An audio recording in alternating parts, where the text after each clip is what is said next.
जीवित, पवित्र और पराक्रमी परमेश्वर प्रभु यीशु मसीह के मीठे और मधुर नाम में मुझ मिसेस रेखा पॉल का आप सारे भाई बहनों को जय मसीह की। कैसे हैं आप सब? उम्मीद करती हूँ कि प्रभु यीशु के अनुग्रह से आप सब ठीक होंगे। मैं आपका आपके अपने चैनल बाइबल हिंदी चैनल में स्वागत करती हूँ, अभिनंदन करती हूँ। जैसा कि आप देख रहे हो मेरे प्रियो, आज का विषय है विश्वासी और लॉकडाउन।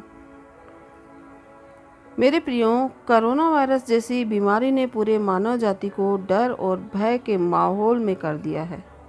पूरा संसार आज इस डर से जी रहा है कि ये वायरस खत्म होगा भी कि नहीं। मेरे प्रियो, आज हर हॉस्पिटल कोरोना मरीजों से भरे हुए मिल रहे हैं। बड़ी ही दयनीय स्थिति चल रही है। आज जो मनुष्य अपना मकान बनाने में जी जान लगा देता था, अपना पूरा पैसा लगा देता था, आज उसी मनुष्य को वो मकान, वो भवन कैद जैसा लगने लगा है। मेरे प्रियो, मनुष्य को बनाने वाला केवल एक ही परमेश्वर है। वो जो चाहे कर सकता है। इसलिए मेरे प्रियो, हमें अपने परमेश्वर भरोसा रखना चाहिए, क्योंकि भजन संहिता 23:4 में लिखा है, चाहे मैं घोर अंधकार से भरी हुई तराई से होकर चलूं तो भी हानि से न डरूंगा, क्योंकि तू मेरे साथ रहता है।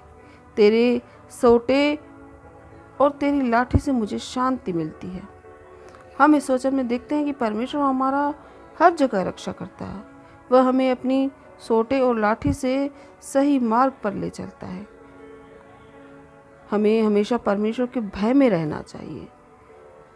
जैसा कि भजन संहिता 103:13 में भी लिखा है, जैसे पिता अपने बालकों पर दया करता है, वैसे ही यहोवा अपने डरवैयों पर दया करता है। मेरे प्रियो, परमेश्वर उन पर दया करता है जो सचमुच उसका भय मानते हैं, सचमुच परमेश्वर का भय मानते हैं। परमेश्वर का भय मनुष्य के लिए छुटकारे का भय होता है, जो हमें हर बुराई से दूर रहने की प्रेरणा देता है। हम भजन संहिता 103:3 और 4 में भी पढ़ेंगे तो वहाँ लिखा है, वही तेरे सब अधर्मों को क्षमा करता और तेरे सब रोगों को चंगा करता है। तो तेरे प्राण को नाश होने से बचा लेता है और तेरे सिर पर करुणा और दया का मुकुट बांधता है। मेरे भाइयों बहनों, आदम के पाप में गिरने से मानव जाति को रोग और मृत्यु में डाल दिया। इसके अलावा हमारे पापों की क्षमा, हमारे रोगों को चंगाई, छुटकारे व अनंत जीवन के वरदान हम परमेश्वर से प्राप्त कर सकते हैं। ये तभी संभव है जब हम परमेश्वर के भय और उसकी आज्ञाओं पर चलें। तो मेरे प्रियो, क्योंकि वचन कहता है कि तू हियाव बांध और दृढ़ हो, उनसे न डर और न भयभीत हो, क्योंकि तेरे संग चलने वाला तेरा परमेश्वर यहोवा है। वह तुझे धोखा न देगा और न तुझे छोड़ेगा, और वह हमेशा तेरे आगे आगे चलने वाला यहोवा है। वह तेरे संग रहेगा, इसलिए मत डर, तेरा मन कच्चा न हो। यहाँ वचन में परमेश्वर हमारे लिए जो भी करता है, वह बातें भलाई को ही उत्पन्न करती है। हम उत्पत्ति से लेके प्रकाशित वाक्य तक अगर हम पढ़ेंगे तो पता नहीं कितने हजारों बार परमेश्वर ने लिखा है कि मत डर, मैं तेरे साथ हूँ, मैं तेरे संग हूँ, मैं तेरी सहायता करूँगा। मेरे प्रियो, अगर हम उत्पत्ति का 8वें अध्याय का 1 से 9 में पढ़ते हैं तो वहाँ पे भी हम नूह के बारे में पढ़ते हैं। आप लोग पढ़ लीजिएगा, उत्पत्ति अध्याय का 8वें अध्याय का 1 से 9 में हम नूह के बारे में पढ़ते हैं। तो जब जल प्रलय आया तो वे लोग लगभग 13 महीने तक नाव में ही सवार थे और नाव चारों तरफ से बंद थी। एक तरह से ये लॉकडाउन की ही स्थिति में थे। चारों तरफ पानी ही पानी था। मेरे प्रियो, वे लोग बाहर नहीं निकल पा रहे थे। लेकिन वहाँ पर जब एक निश्चित समय आया तब परमेश्वर का आशीष हुई और परमेश्वर ने पवन बहाई। तब पृथ्वी का जल घटने लगा और नूह और उसके लोग बाहर आ गए। हम लोग परमेश्वर के चुने हुए पात्र हैं। परमेश्वर अपने चुने हुए पात्र की रक्षा खुद करता है। मेरे प्रियो, हम निर्गमन 12 अध्याय में भी पढ़ते हैं, वहाँ लिखा है, परमेश्वर ने मूसा से कहा कि आधी रात में यहोवा मिस्र से गुजरे तो वहाँ पर मिस्रियों का हर एक पैलोठा मर जाएगा, लेकिन परमेश्वर की आज्ञा अनुसार जिस गेट पर पवित्र लहू लगा होगा उसका कुछ हानि न होगा। परमेश्वर अपने चुने हुए पात्रों का कभी नुकसान नहीं करते जो परमेश्वर के भय में रहते हैं और परमेश्वर की आज्ञाओं में चलते हैं। हम इफिसियों की पत्री 2:19 में पढ़ते हैं, तो वहाँ लिखा है, इसलिए अब तुम विदेशी और मुसाफिर नहीं रहे, परंतु पवित्र लोगों के संगी और स्वदेशी और पवित्र घराने के हो गए हों। मेरे प्रियो, जो इजरायली हैं वह परमेश्वर का चुना हुआ पात्र है। उसे डरने की जरूरत नहीं है, क्योंकि परमेश्वर का चुना हुआ पात्र को परमेश्वर पर ही भरोसा है। वचन कहता है, अगर तुम विश्वास नहीं करोगे तो अपने पापों में मरोगे। इसलिए हमें चिंता करने की जरूरत नहीं। इस लॉकडाउन के समय हमें कैसे समय बिताना चाहिए? फिलिपियों 2:5 में अगर हम पढ़ेंगे तो लिखा है, जैसा मसीह का स्वभाव था वैसा हमारा स्वभाव होना चाहिए।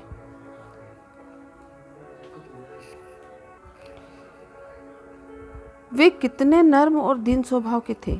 हमें भी अपने जीवन में मसीह स्वभाव अपनाना चाहिए, क्योंकि परमेश्वर ने हमें अपने स्वरूप में रचा है, अपनी आत्मा हमें दी है, पर हम लोग तो पापमय जीवन में गिरते जाते हैं, जैसा आज संसार में हो रहा है, जैसा आज संसार में चल रहा है। मेरे प्रियो, अगर हम कुलुस्सियों की पत्री 3:5 एवं 8 में देखते हैं तो लिखा है 5वें अध्याय में 3 अध्याय का 5वां पद, इसलिए अपने उन अंगों को मार डालो जो पृथ्वी पर है, अर्थात व्यभिचार, अशुद्धता, दुष्कामना, बुरी लालसा और लोभ को, जो मूर्ति पूजा के बराबर है। ये सारी चीजें मूर्ति पूजा के बराबर हैं, परमेश्वर कह रहे हैं।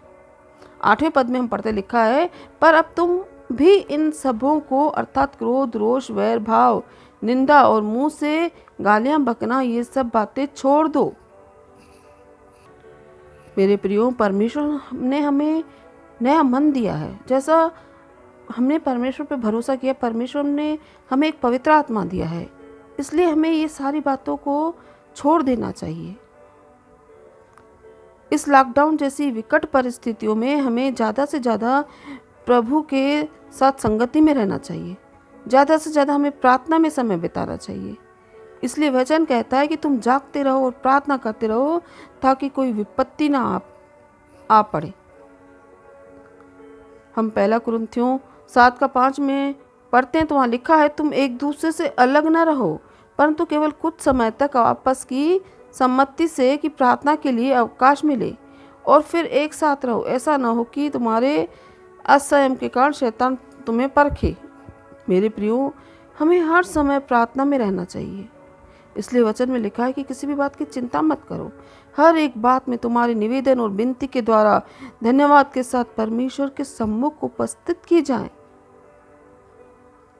हम यह तो जान गए कि परमेश्वर हमारे साथ है, हमें किसी चीज़ की चिंता नहीं करनी चाहिए, लेकिन फिर भी हमें हमेशा ध्यान और सतर्कता से चलना चाहिए। हम लोगों को इस कोरोना वायरस के समय में, इस विकट परिस्थिति के समय में मास्क लगाना चाहिए, बार बार हाथ साबुन से धोना चाहिए, सैनिटाइज़र करना चाहिए। अपनी सेफ्टी के लिए और अपने परिवार की सेफ्टी के लिए सारी बातों को बरतना चाहिए। ऐसा भी नहीं सोचना चाहिए कि परमेश्वर हमारे साथ है। हाँ, परमेश्वर हमारे साथ हैं, इसलिए हमें कुछ भी नहीं हो सकता।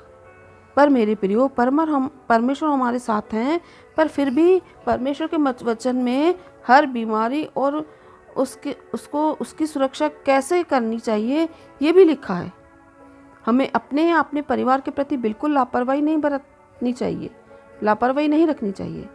जैसा हम वचन में देखते हैं, यशायाह भविष्यवक्ता की पुस्तक में 38:21 पद में देखते हैं, तो लिखा है, यशायाह ने कहा था, अंजीरों की एक टिकिया बनाकर हिजकिय्याह के फोड़े पर बांधी जाए, तब वह बचेगा।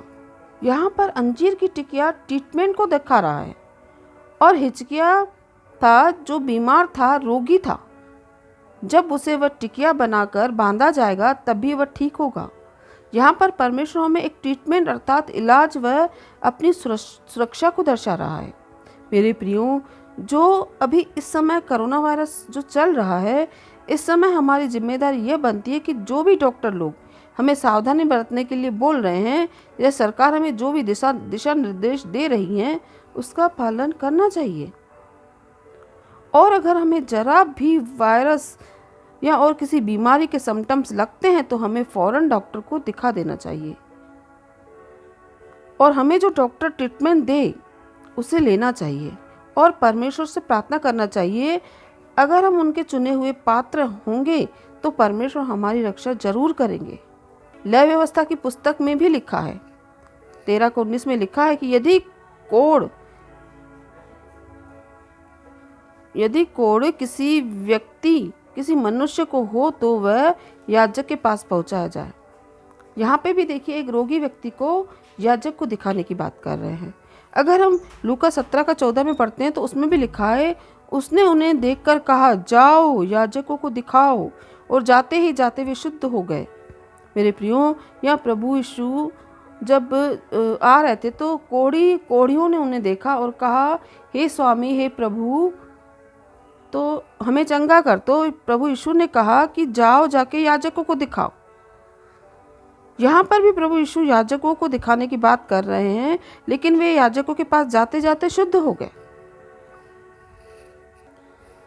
मेरे प्रियो, पुराने नियम में अगर हम लय व्यवस्था में 13 अध्याय पढ़ते हैं, मैं नहीं पढ़ रही हूँ, जब आप लोग फ्री रहें तो 13 एवं 14 अध्याय दोनों पढ़ते हैं तो वहाँ पर कुष्ठ रोग के लिए बताया जा रहा है। जो लोग कोढ़ी व्यक्ति थे उनको अलग रखा जाता था, अलग जगह, और उनको 7 दिन तक उस कोढ़ी व्यक्ति को अलग जगह बंद करके रखा जाता था। अगर वह ठीक उन 7 दिनों में ठीक नहीं होता था, अगर ठीक हो जाता था तो ठीक है, अगर वह ठीक नहीं होता था तो 7 दिनों के लिए उनको और अलग से रखा जाता था, अर्थात 7 एवं 7 14 दिन। इसी तरह मेरे प्रियो, कोरोना वायरस में भी मरीज को 14 दिन के लिए कोरोना टाइम के लिए अलग रखा जाता है। और अगर हम लय व्यवस्था 14 का 34, 35, 40, 48 पद पढ़ते हैं तो देखते हैं कि वहाँ लिखा है कि भवन में, अर्थात भवन में या घर के, यहाँ पर घर या भवन एक इंसान को दिखा रहा है, क्योंकि परमेश्वर के वचन में लिखा है कि तुम मेरे मंदिर हो। और यहाँ लिखा है कि घर के किसी भी पत्थर में भी ऐसा चिन्ह दिखाई दे, उस पत्थर को उखाड़कर बाहर फेंक दिया जाए। अर्थात यहाँ पर भी दिखाया जा रहा है कि पत्थर को भी अलग रखा जाए। पुराने नियम के कुष्ठ रोग के मरीजों के लिए जो व्यवस्था परमेश्वर ने ठहराई थी, आज अगर हम देखते हैं इस समय उसी तरह कोरोना के मरीजों के लिए ऐसी ही व्यवस्था सरकार ने ठहराई है और डॉक्टर ने भी उन मरीजों को 14 दिन के लिए कोरोना टाइम में रखा जाने की सलाह दी है। मेरे प्रियो, इसलिए परमेश्वर के वचन में लिखा है, मैं इजरायलियों और मिस्रियों में अंतर करता हूँ। अर्थात इजरायली लोग परमेश्वर के चुने हुए पात्र हैं और मिस्री लोग वे हैं जो अन्य जाति हैं, जिसे परमेश्वर पर विश्वास नहीं है, अर्थात वे परमेश्वर की नज़र में पापी ठहराए गए हैं। मेरे प्रियो, परमेश्वर की प्रतिज्ञा सच्ची हैं, पर परमेश्वर कहता है कि हम याजक अर्थात डॉक्टर को भी दिखाएं। मेरे प्रियो, कोरोना वायरस का फिलहाल कोई इलाज नहीं है। ऐसे में हम विश्वासियों से परमेश्वर कुछ बात करना चाहता है। मेरे प्रियो, कई ऐसे विश्वासी हैं, उन्हें जब समय मिलता था तभी ही वचन पढ़ते और प्रार्थना करते थे। वे हमेशा अपने काम बिजनेस में व्यस्त रहते, पर आज जैसा देश की सरकार आदेश दे रही है वैसा ही हम कर रहे हैं। तो फिर हम अपने सबसे बड़े, सरकारों के भी सरकार, राजाओं के भी राजा, परमेश्वर की आज्ञाओं, उनकी बातों पर क्यों नहीं चलते? हम क्यों नहीं अपने परमेश्वर की बातों को, उनके वचनों को, उनकी आज्ञाओं को मानते हैं? जब आज इस संसार रूपी जीवन में हमारे ऊपर कोई मुसीबत पड़ रही है, हमारे ऊपर जान का जोखिम पड़ रहा है, हमें पता है कि ये वायरस हमें लगेगा तो हम नहीं बच पाएंगे, तो हम उन सरकार के नियमों का, उन निर्देशों का, उन लॉकडाउन की परिस्थितियों का एक घर में बंद होकर पालन कर रहे हैं। तो फिर हमारा परमेश्वर तो हमें अनंत जीवन देने वाला है, अनंत जीवन देने वाला परमेश्वर, जिन्होंने अपने पुत्र को हमारे पापों की क्षमा के लिए क्रूस पर चढ़ा दिया। तो फिर हम उन परमेश्वर की आज्ञाओं और प्रतिज्ञाओं को क्यों नहीं मानते? उनकी बातों को क्यों नहीं मानते? उनके वचनों पे क्यों नहीं चलते? हम लोग ये झूठी मसीहत पे क्यों चलते हैं कि लोगों को दिखाने के लिए उपवास करते हैं, लोगों को दिखाने के लिए बाइबल पढ़ते हैं, लोगों को दिखाने के लिए कलीसिया जाते हैं? ऐसा नहीं मेरे प्रियो। परमेश्वर अपने चुने हुए पात्रों में अपने प्रति सच्ची भावना, सच्चा विश्वास देखना चाहता है।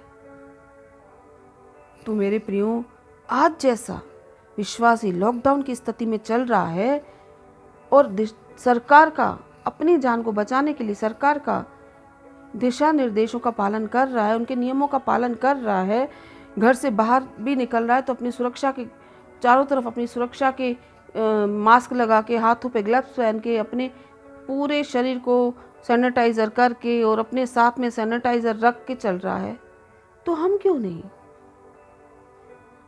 नहीं अपने परमेश्वर की प्रतिज्ञाओं को, आज्ञाओं को मानते हैं?